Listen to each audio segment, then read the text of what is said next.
Hello,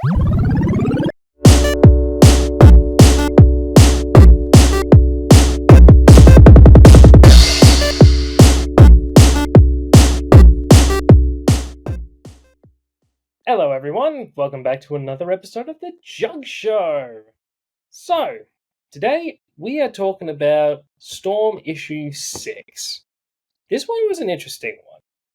So, first things first, Storm 6 is the third issue of the current X-Men event of X-Men Manhunt.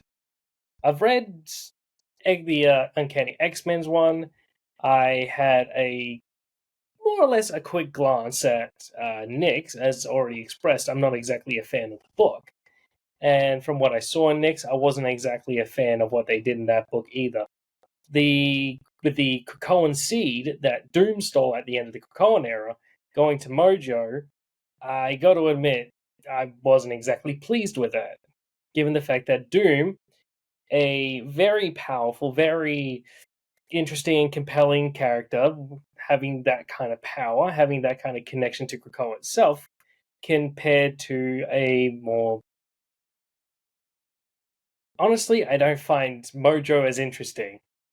The idea of him having the Krakoan seed is just going to lead to the same thing as it always does. It's just going to lead to death, destruction, and it's stuff that we've obviously seen before, so I'm not exactly pleased about that. When it came to Storm 6, it's definitely the one that's actually caused the most chatter on online spaces. The places where I've been talking, places I've been looking at. It's caused Marewa to really come out and explain a few things, hint at a few things. And it's one that really actually got people talking for various reasons, including the scene where Storm is making a meal for Xavier, the scene where she's fighting Cyclops, the scene where she's being compared to other storm gods. So, while I'm gonna be honest, this probably isn't like the flashiest issue we've gotten so far. Of course, how can you follow 5? 5 was a big one. This was the one I was following 5. This one was gonna already have a hard time, but it's fine. It's a tricky book to understand a bit. So we're going to see if we can really break it down and see if we can really get some understanding. Okay, so for starters, like I said, third issue of X-Men Manhunt. Charles Xavier broke out of the Grey Malkin prison and he's now on the run. He's blasted through the Uncanny X-Men. He's had moments with Kamala and Anoli, and now he's at Storm. Now, one of the people's biggest issue with this was how things were left between Storm and Xavier after in X-Men Red.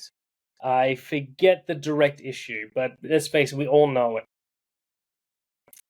The reason why I actually kind of appreciated this scene is the same reason why I've actually been preferring this run over Al Ewing's. Like I said before, I believe, Al Ewing went almost totally into Storm's side as a powerful warrior goddess. That form of a persona. While that is a big part of her, that's kind of more or less on the superhero part of her to me. Like, that's the part that really defines Storm. He didn't really give much to Aurora Monroe. And that's why I actually think this scene was actually pretty good. Because Storm is actually a caretaker. We're getting a lot of that themology here in this book. The whole idea of the Storm Sanctuary in and of itself shows that she's a very much a caretaker. That's a big part of her core. Like, even when she was a thief in the streets of Egypt, she even had, in some runs, she's actually had the responsibility of taking care of younger orphans. She's always had caretaker tendencies. She's always had that kind of responsibilities. So this isn't a new thing. If somebody that needs help comes to her doorstep, she's going to give it. She's not going to always blast them away. Because that's who Storm is.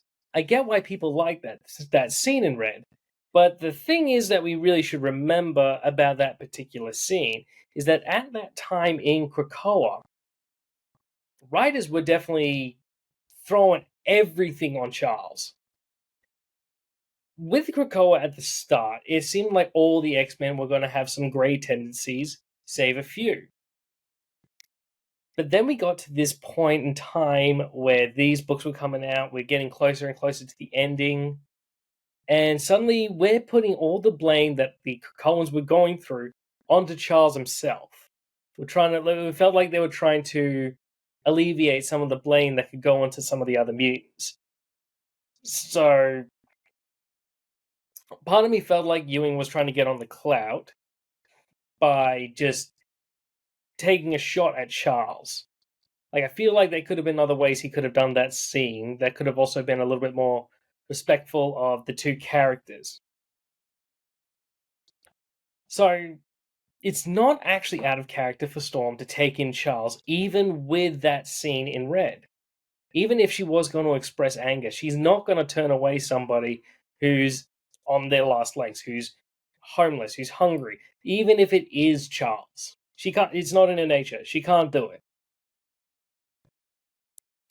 And as expressed in this scene, even with what he did with taking her from Africa, she does like, she's not asking for anything about that. She's not even bringing it up. Like, she said what she said, and that was something I'm glad Ewing brought up. Like, he really tried to vent that aspect.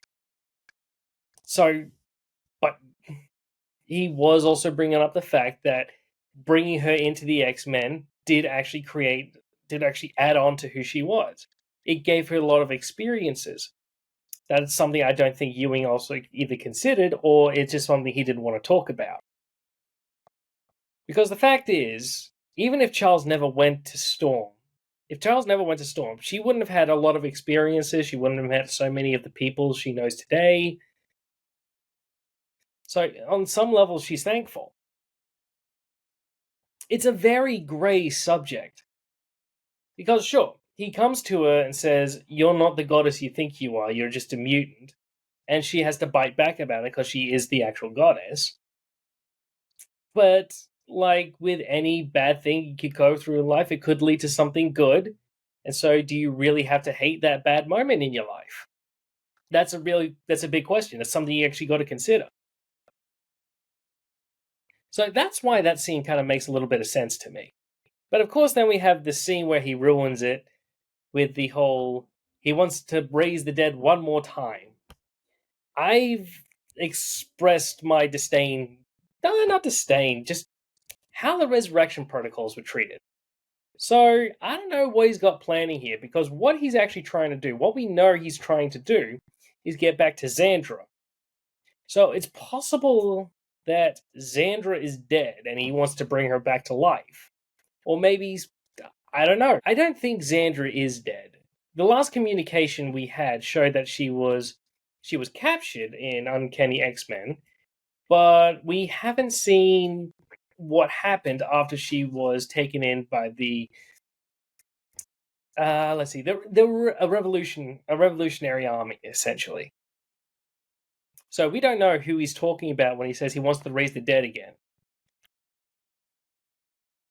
One of the things I'm hoping for, because I believe that Murewa is one of the co-writers for the Omega issue, is that he could actually bring up a different way of looking at the resurrection protocols. Like I've already said, one of the reasons I like this book so much was because he took a different look at death when Storm died, how his culture, like how the African culture looked at it. How they look at it more as a metamorphosis or as a celebration. So, if we do get around to him trying to resurrect another mutant or anybody, we could actually see a whole new perspective on it, and that could actually lead to more interesting conversations. So, I'm actually very curious about what that's about. So, I'm looking forward to seeing what that is and hoping we get a good payoff. So, now the real reason why y'all came here today. The actual fight itself. There's something I want to talk about with this scene. So I've seen a lot of people talking about why would they be fighting. They have a lot of respect for each other. Murray was not forgetting the relationship they have.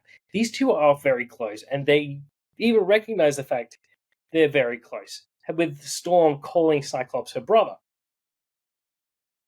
Something we have to remember about these two, about Storm and Cyclops, at this very moment in time, these two are incredibly emotionally raw. We've already reading Storm, we know why she's raw, why she's very upset, why she's very nervous these days after being killed by Egon and then being taken over by Eternity. That would make anybody feel a little bit stressed out. But she's on the defensive side, and that's one of the reasons she's very willing to still fight, because that's, like I said, she's a caretaker. She's got, if anybody's under her protection, she's going to protect them even from Cyclops. But Cyclops, he's in a lot of pain these days. It's not just the fact he lost Krakoa, but it feels like, to me, he's not being allowed to grieve. He's not allowed to feel that kind of pain. He has to be the leader that has it all together 100% of the time. And he's not even and it's not even the situation where he's putting it on himself. It's other people putting it on him. We have this scene here from one of the early X-Men issues. I think it was X-Men 1 or 2, where it has Magneto coming to him, and Scott's getting drunk, and he's saying that's not a good look for you, and that's more of a Wolverine's thing. Well, people like Wolverine. That's Scott back. This is Scott in a lot of pain, and Magneto telling him, well, you got to buck up because you got to lead us again. And we're seeing the toll in the book that is taking on Cyclops. He's getting drunk more often. He's very violent. He's very on edge. The guy's in the middle, like he's fighting back a panic attack. And of course, he put a lot of the blame on this on Charles, especially after what happened on Krakoa. With the things he did, especially because Charles's actions is what led to Krakoa getting into his current predicament. When he tried to send everyone away. During the Hellfire Gala, he tried to send everyone through the gates, and it almost wiped out all of mutant kind. So, of course, not only is Scott emotionally raw, but all the anger he has in him right now, he would put so much of it, if not all of it, on Charles, which is why he wants to leave him to rot in Greymalkin. And right now, Storm is in his way. The person he hates most in the world is right in front of him, and she's in his way, and he wants to get rid of him. He's not happy. So I feel like we need to cut Scott some slack with what he's doing and how he's acting. Because he's gone through a lot, and people keep putting more on him. They're not letting him have his moment to breathe. He has to be in charge of the X-Men, and no one's just giving him some room. So that's one of the reasons I really feel like he's not hesitating when it comes to fighting Storm. And the reason why everyone else is just because they're willing to follow Cyclops, not Storm. They're willing to follow Cyclops. So that's where I really feel like the emotional layers come from in this issue. The reason they're fighting. It has nothing to do about their relationship with each other. It's just who they are at these very moments. These are two very principled individuals who are in a lot of pain and kind of just need a vent. But instead of venting together, they're venting at each other. We got the person that needs to preserve a lot of life right now after what she went through, against the person that wants to just beat the hell out of someone.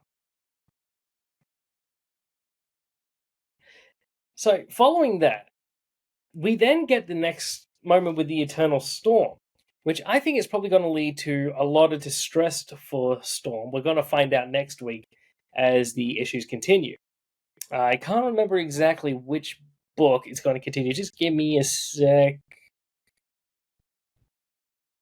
Oh, of course. So when the issue continues in X-Men, it's quite possible that this time Storm is going to have a lot more grief over what happened. Because last time, she did lose her autonomy, and that really hurt. But this time, not only did she lose her autonomy again, but she did it and attacked her friends. She didn't want to hit this. She didn't want to hit him this hard. Like I said, the reason why it looked like Scott had a bit more of the upper hand was because he was willing to go that far. He's angry. He wanted to hurt somebody. He's willing to actually hurt her to get to Charles. Storm isn't willing to go that far. Eternity is. This is where it gets dangerous. So Eternity takes over and wipes out the entire X-Men. And then goes to an injured Maggot and gives her the power of Egon. So we have no idea what's going to happen there, because now we got a god-powered Maggot whose ability literally is to consume everything through Itsy and Bitsy, I believe it was. No, Eeny Meeny, that's it. Eeny Meeny. Itsy Bitsy was somebody else. Yeah, Eeny Meeny. So apparently he might end up with the ability to consume planets. Great, well, just what we need, a new version of Galactus. This is going to be really weird. I think this is one of the moments where Moray was like, just had a little bit of a chuckle to himself, thinking of something cool. Hey, that's why we read comic books, all right? If I'm not going to read a Spider-Man comic where Miles Morales gets his own lightning sword, what's really the point of reading comics if we don't have writers just thinking, what's a crazy thing I can do with these characters today? I mean, seriously, if we didn't have writers thinking like that, there's no point in reading comics, is there?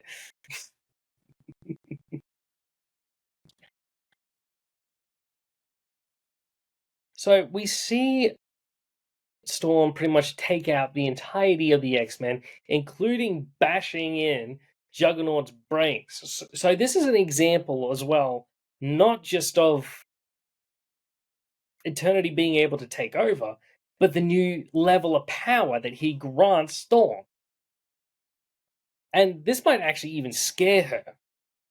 Like, Storm's always been powerful, but now she's really realizing just how capable she is of hurting some of the most powerful people. So it wouldn't surprise me if in the future, Morewa might actually have more heroes or more powerful villains. We know that we have Silver Surfer and Galactus coming up. And just a reminder, after the Fantastic Four's Reckoning War written under Dan Slott, they're different these days. Galactus isn't a planet eater right now. He's actually got more of an explorer vibe around him. He's, in fact, him and Silver Surfer have been journeying. I think they were called the Borderlands. Yeah, the Borderlands, which was. This is gonna sound weird. This was definitely one of the weirder ones, and I really hope Morewa has doing something. They were exploring what was 9/10 of unexplored space in the universe that were completely blocked off from our universe. Yeah, crazy, I know. But like I said, that's why we read comics. The only thing that's been annoying me about the Borderlands is no one's actually been talking about it. So I'm actually really excited for that, because I want to see if Moray was going to do something with the Borderlands, or if this might be the whole moment where the character learns exactly what's happening. Because I feel like if anyone would know, it would be Galactus. I don't think this is going to be a fight one. That one's a bit too easy. And one last little sliver from this comic book, we learn what the Storm Engine is. What it was that was powering the Storm Sanctuary, which I just forgot to mention, is also a massive battleship when they need it. Which I really like. The Avengers have one, Storm has one. Why can't more superheroes have battleships? What's so wrong with that? What is so wrong with superheroes having cool they'll let them have Avengers Mountain, Avengers Mansion, and all this type of stuff. But the idea of them having a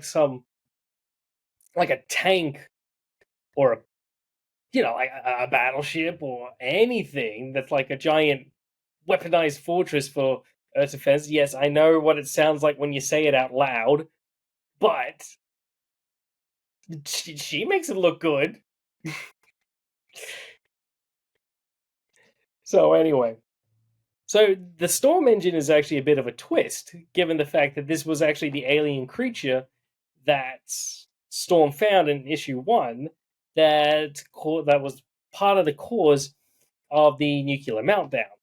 So she's taken something and put it to good use. There is no way that this thing isn't going to be really big later on. We don't even know what it actually is. Like, I don't think it's a celestial. It looks like something. I feel like it's kind of like a celestial, but maybe on a smaller scale. I'm very curious of what this is. This is definitely one of the things that's really piquing what I really want to know. This is definitely one of the things that's going to be keeping me reading. So this one is definitely more an example of how powerful Storm is as the Eternal Storm. It still has its emotional layers that Mireille has been absolutely cooking with. But compared to other ones, I'm not feeling as much, and that's fine. But it still has a lot of the emotional intensity that I honestly haven't found much in a lot of other books. Including, like, it's not even just the fight itself, it's the reasons why they're fighting. Because we know how angry Scott is, we know how vulnerable Storm is. So there is a lot to unpack there. There's a lot to unpack with the fact she's willing to help Xavier, what maybe Xavier would have planned. So he's definitely trying to build up to the actual Omega event. I'm not sure if I'm going to read it. Like I said, I'm piecemealing the X-Men these days. I'm definitely going to read the X-Men issue. Jed McKay is always going to have my vote. But if he's got a book out, I'm definitely reading it. I love his work, and I'm really excited to see what happens next, especially with the fact that the end of all of this is on Utopia. So the fact is, talking about all how Cole failed, talking about how it's gone, and now we're ending this comic on one of the X-Men's former homelands of Utopia. You got to admit, Jed and Mireille must be doing something. There's definitely going to be emotional daggers through people's hearts in this one. So wrapping it up there, I don't feel like we talked a lot about the actual issue, or like as much as we can about like how we tell the other ones. But they're not all going to be the big stuff, and that's fine. Like, he can't have an absolute 10 out of 10 every time, but this one's definitely about the 8 to 9 out of 10. It just didn't feel like as much happened, and it is a crossover with the other ones, and sometimes that can come with a little bit of a cost of the actual book. But there is still a lot of fascination with this. There is still, like, we're seeing Storm with her nurturing nature. We're seeing how angry Storm is, and we're seeing, honestly, just how much of a jerk Eternity is. So my attention is still highly on Storm, and I'm still enjoying it so much, and I'm really looking forward to the X-Men issue, which might be what we're going to be discussing about next week. We'll see what happens. I mean, there are other books next week, and who knows? I might manage to finally get my second issue on a 1 week. A second video on a single week. There, I said it. I managed to get it out. You understand what I'm saying there? Anyway, thanks for tuning in. Hit that like and subscribe button if you're enjoying the show, and please leave a comment. I always like chatting with people about comics. It's one of my absolute favorite parts about talking about comic books. It honestly, it's just chatting with people. It's the best thing ever. So I hope you like the show, and once again, bye!